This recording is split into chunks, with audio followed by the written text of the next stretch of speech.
Hey everybody, this is Robert Mack with Irvine Real Estate Link, your link to the information that you need to make the right decisions. And today I want to talk to you about short sales. If you have your home listed as a short sale, what are you going to do to keep your buyers motivated? What are you going to do? What is your agent going to do to make sure they stick around? Now, if you've seen my previous posts, the vicious cycle of a short sale, you know that the reason why most short sales fall apart is because the buyers just aren't patient. They're not willing to wait.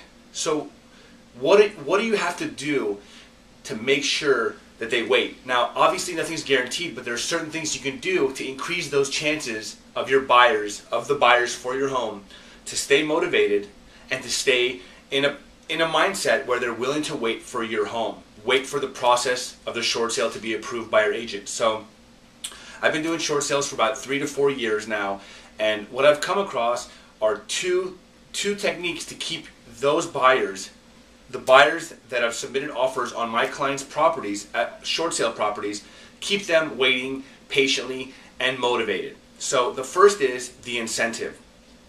Why would a buyer want to wait for a short sale if they're paying market value for the property? Now obviously we know that short sales are the lowest in demand. So most buyers that are looking to buy now are looking to buy short foreclosures or standard resale properties, because the advantage to those is that you can get an answer within 2 to 3 days. With a short sale, the process can take anywhere from 2 months to over a year. So since they're not the highest in demand, then the buyers are probably going to come in lower than market value, because there has to be some kind of benefit for them waiting for the process. So number one is you want to fight for your seller to get their short sale approved, but you also want to fight for the buyers to keep them motivated and fight for the price that they want. Otherwise, they're not willing to stick around. If they submit an offer of market value, might as well then go buy a standard sale or a bank-owned property. So number one, incentive. Fight for the lower price to keep them motivated. Now, if the bank comes back to counter, that's something that's out of your hands. But at least if you're fighting on their behalf for a lower price, there's an incentive for them to stick around. That's number one. Number two, constant updates. I can't tell you how many times my clients, when I'm representing a buyer, have backed out of a short sale because they just don't know what's going on. So as a listing agent, when I'm helping my clients, my seller clients, sell their properties, I do weekly updates. Whether I have an update or I don't have an update, I'm always sending them an update email or a phone call, letting them know, hey, I'm still working on it. I haven't forgotten about you. I have no updates this week, or the lender has asked me to do this, and here's what we're working with, and here's an updated timeline.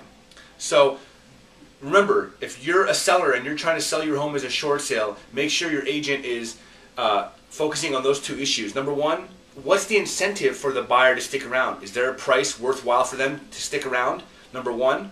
And number two, are the buyers getting constant updates? The buyers want to know that things are happening, that things are moving forward, and they're not going to know unless you give them updates.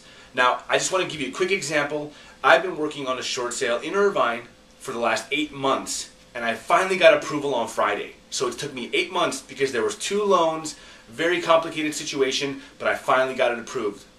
Now, the buyers submitted an offer back in July of 2010, and we opened escrow today with the same exact buyers, because I fought for them at a price that made sense to them. Now, the reality is the bank countered at market value. So the buyers are actually paying market value for the property, close to market value. They're getting a little bit of a discount, and they're still getting an amazing deal. This property is amazing.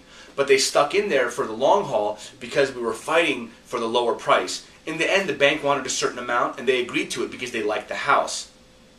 But we fought for them, and there was an incentive for them to stick around. Number two, I aggressively negotiated the short sale, and I sent their agent weekly updates on the process. So they knew exactly what was going on. They knew that we were working behind the scenes. So I'm proud to say that the buyers stuck around. We're opening escrow, and this will be all finalized in 30 days. So we help the buyers get what they want, and we help my sellers get what they want. So if you're a short sale agent out there, or you're doing a short sale, make sure you create an incentive and you create update situations so they know that things are happening. Okay? Thanks so much for watching. If you have any questions, want to leave comments, whether they're positive comments, negative comments, I want to just spark discussion. I want to help everyone out there with their needs. So go ahead and comment below. You can also check out my website, irvinerealestatelinked.com, for so many great buyers and sellers resources. Thanks again, and I'll talk to you soon.